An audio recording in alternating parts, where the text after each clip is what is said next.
Bismillahirrahmanirrahim. Babur rubai, bab yang 44. Fihi sab'atun wa salasuna mau'izatan. Di dalamnya ada 37 mau'izah. Mau'izah itu nasihat atau pepatah.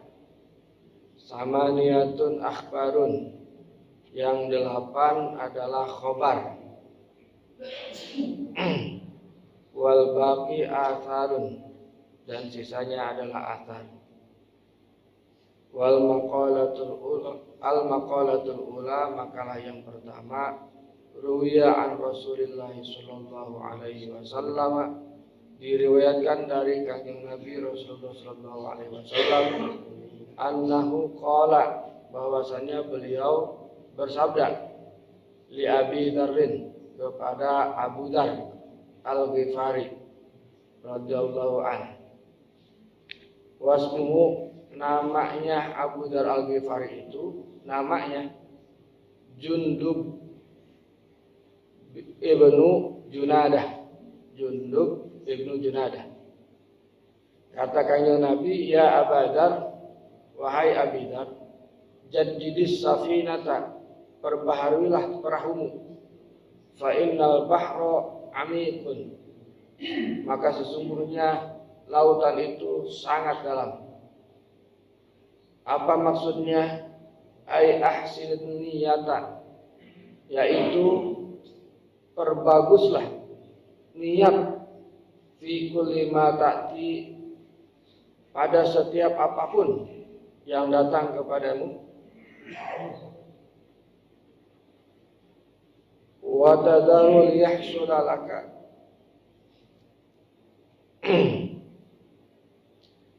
dan yang engkau tinggalkan supaya hasil bagimu al-ajru, ganjaran.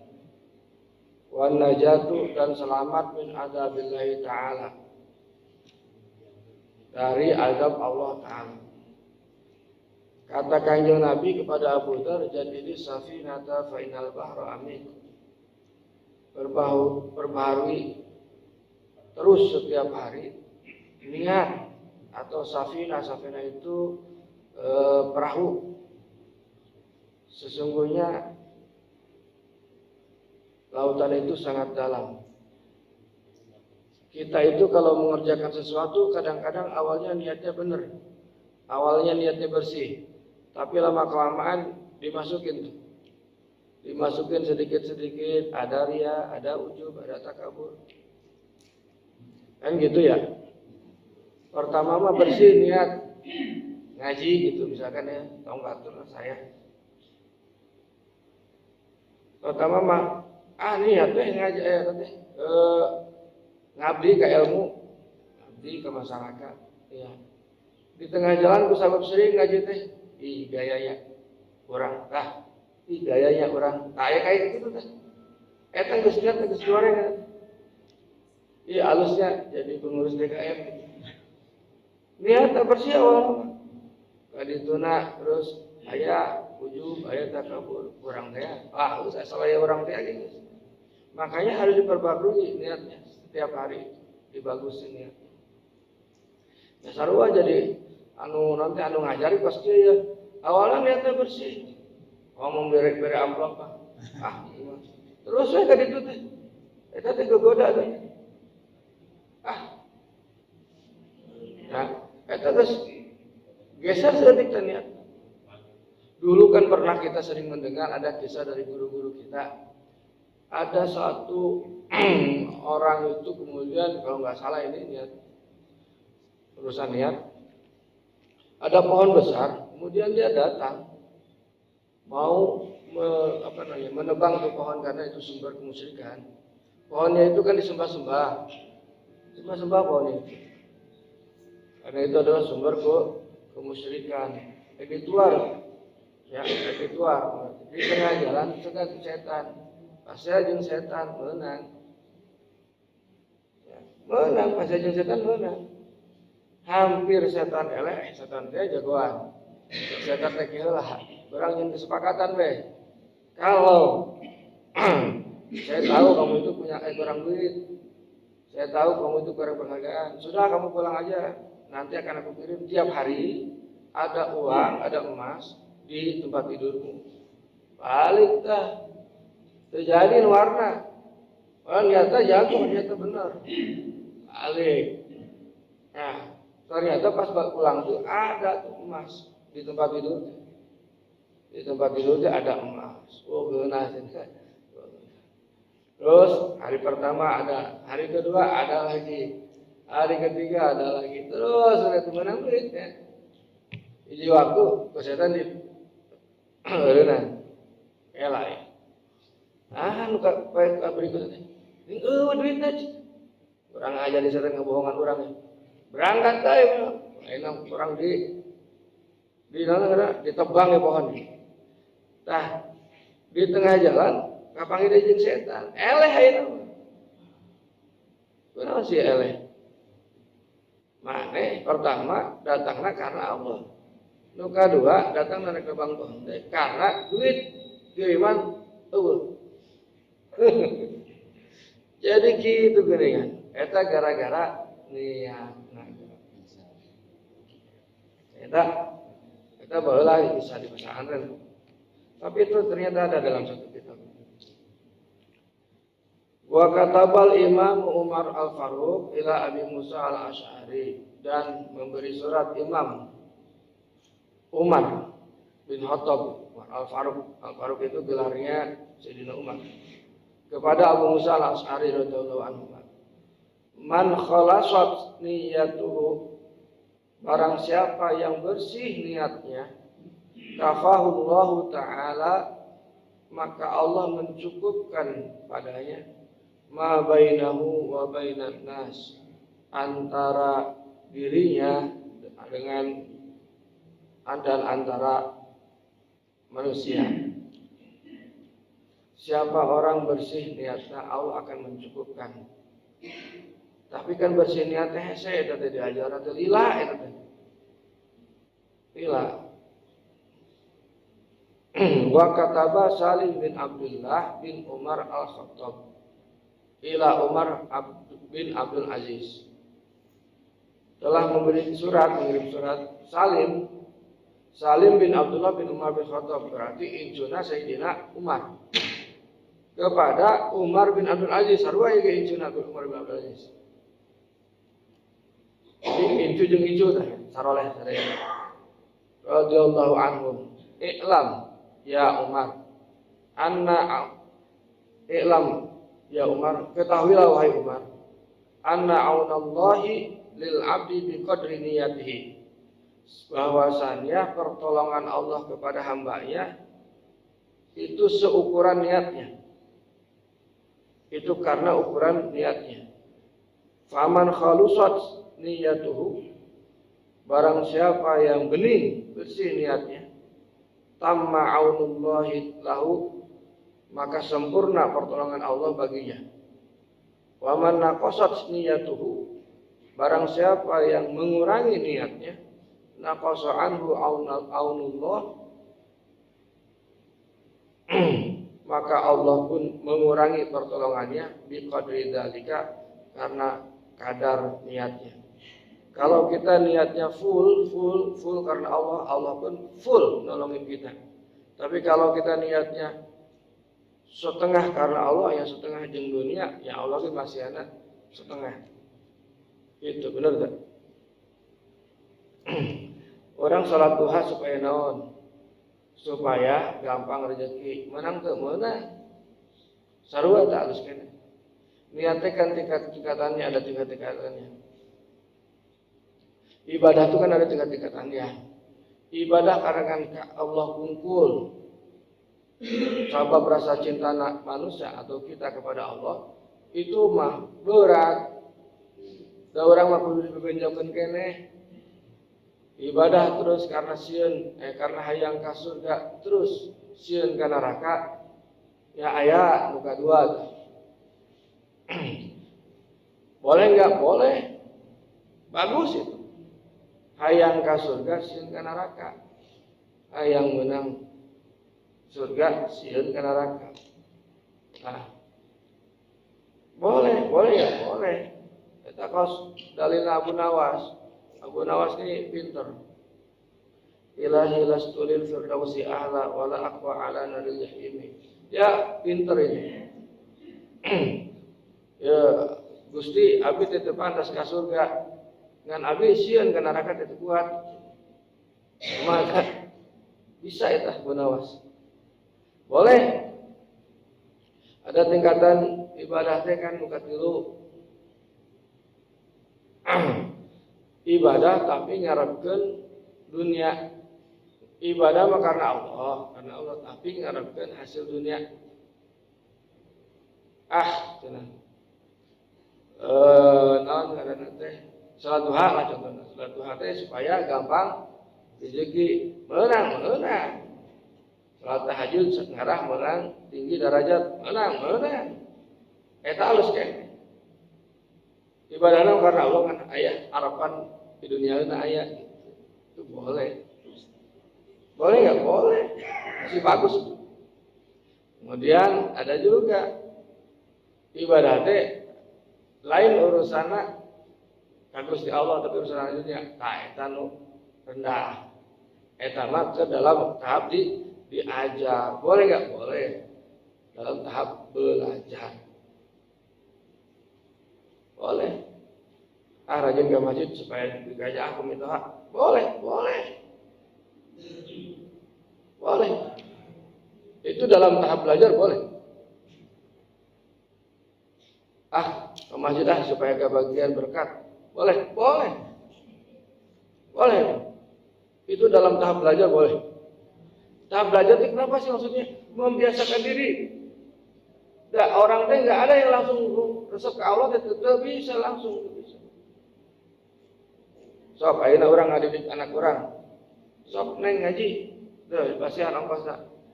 Mun teu ngaji mau dipasihan ongkos. Boleh.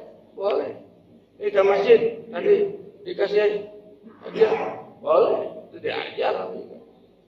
Nah, kita yang masih punya urusan dunia saja itu dianggapnya kita masih belajar. Ayo belajar halus bagus, nggak ada jelek, nggak apa-apa. Jadi karena manusia masih nggak apa-apa. Dalam tahap belajar. Eta Maria, orang mengatakan karya, orang ke diajar.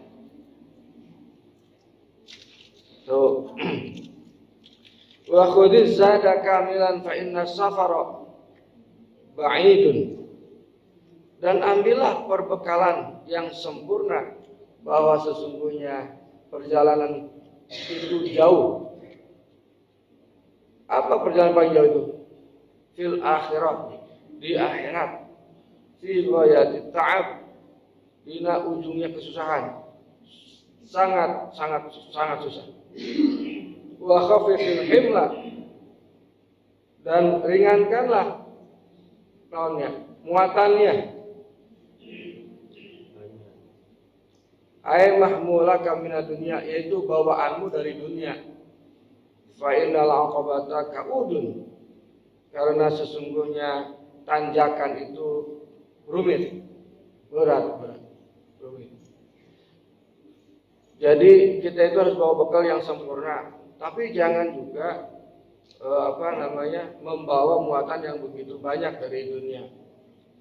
Jadi muatan di dunia itu maksudnya anu bakal nanti ditanya ke Gusti Allah teh banyak. Namun jalma dipasihan ilmu, Gusti Allah ditanyana ilmu maneh ka manakeun. Jalma dipasihan ku Gusti Allah banda ditanyakeun, banda maneh di ka manakeun. Allah dipasihan Allah masihan ka jalma kadudukan maneh dikumahakeun. Kumaha carana nyampe ke titik itu, kemudian bagaimana setelahnya? Semuanya ditanya.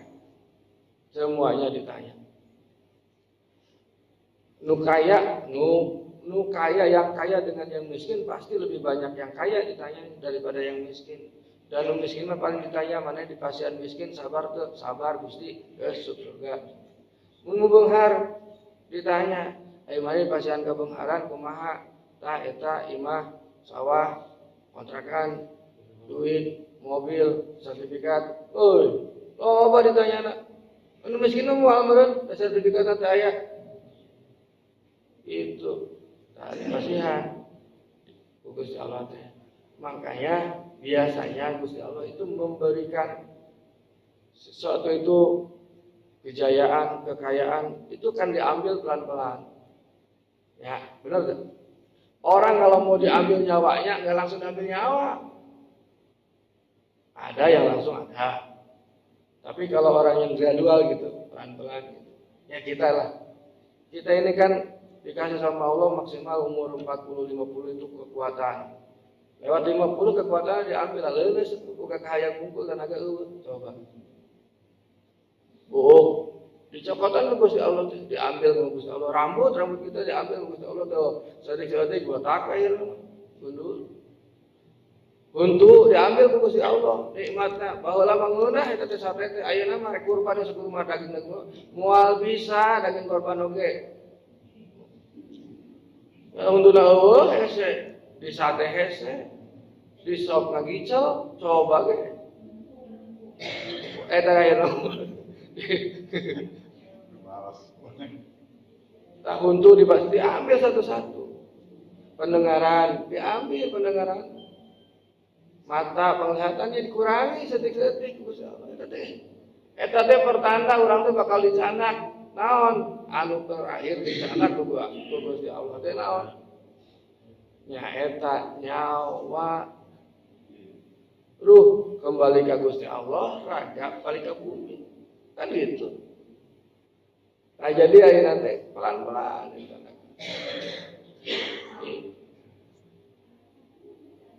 ya pada akhirnya mah mungkin masalah begitu.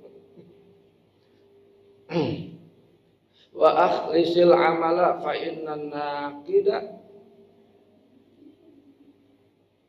dan harus ikhlas engkau al amala dalam berbuat amal fa innan naqida, bahwasanya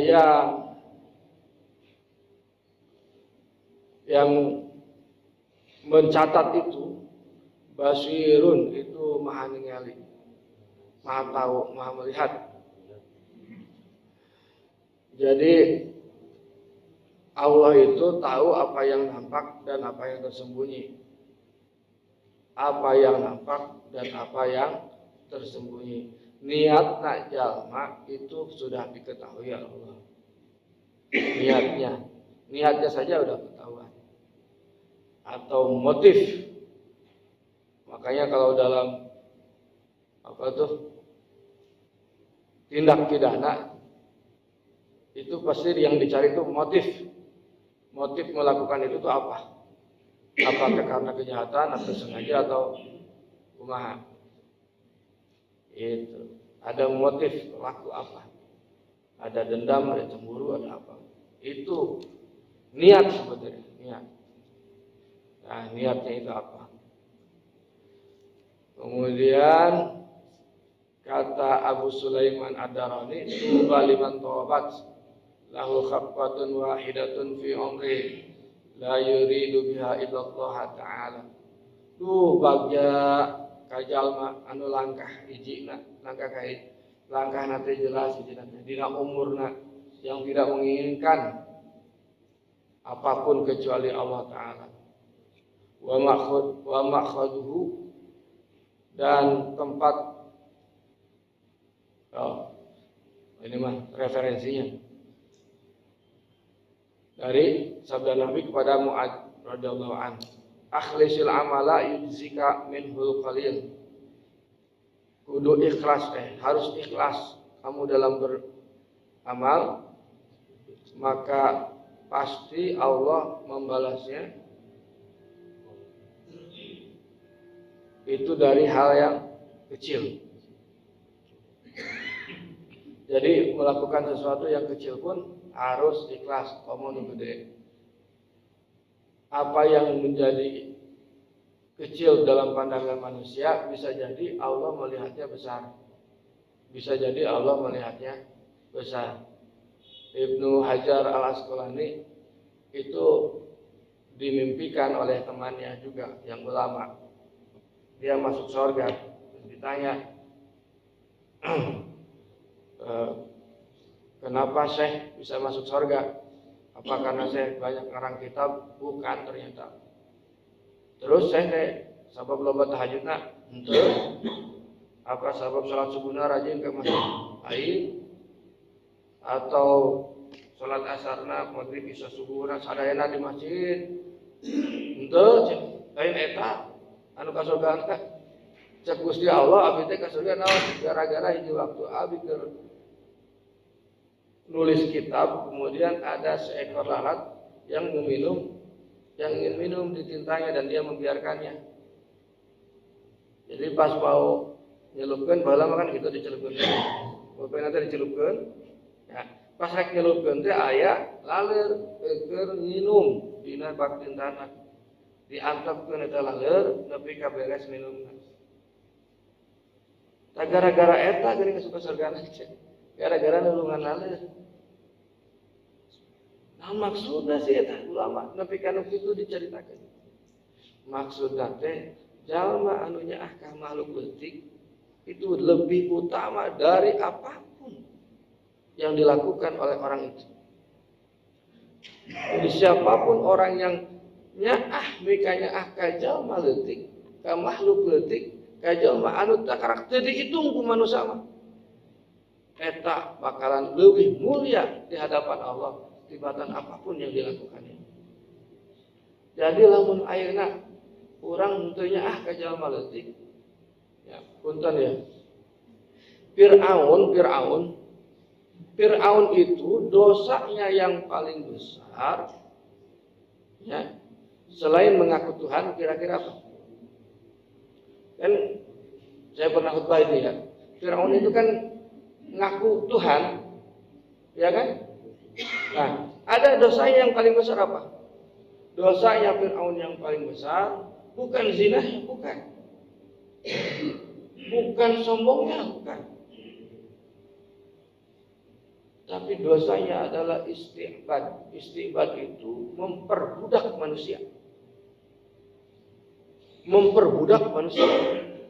Karena memperbudak orang, memperbudak manusia, dia menganggap dirinya sebagai Tuhan. Ngatur-ngatur terus.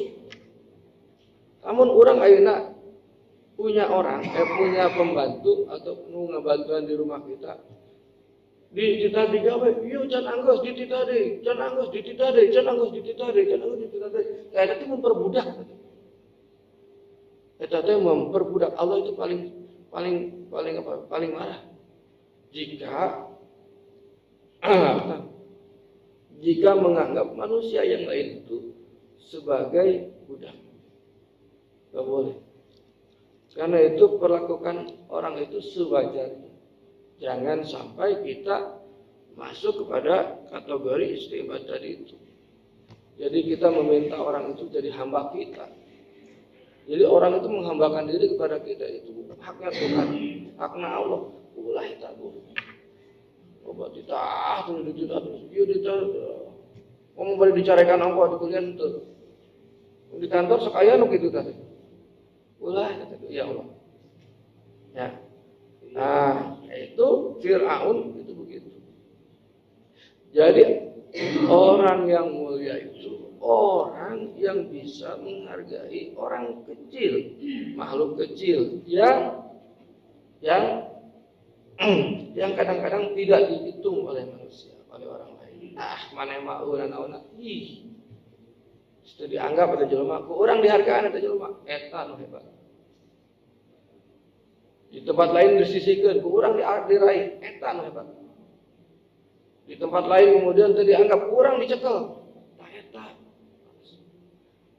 Eta tingkat keimanan paling tinggi teh. Maka itu yang membawa Ibnu Hajar al-Asqalani itu seorang ahli hadis yang masuk surga gara-gara ya kata dia itu gara-gara nulungan laleur. barang letik nu tara dihitung ku manusia. Nah, urang ge kudu nyaah ka jalma anu letik. Itu mudah-mudahan aya manfaatna. Saya kira udah saja. Mudah-mudahan ada manfaatnya. Mari kita sama-sama berdoa. Allahumma sholli ala sayyidina Muhammadin syafiina Muhammad sallallahu tabaraka wa ta'ala ala sahabat Rasulillah ajma'in. Allahumma nawwir qulubana bi nuri hidayatika kama nawwartal arda bi nuri syamsika abadan abada. Rabbana hab lana min azwajina wa dhurriyyatina qurrata a'yun waj'alna lil muttaqina imama. Rabbana atina fid dunya hasanah wa fil akhirati hasanah wa qina adzabannar. Subhana rabbika rabbil izzati amma yasifun wa salamun alal mursalin walhamdulillahi rabbil alamin.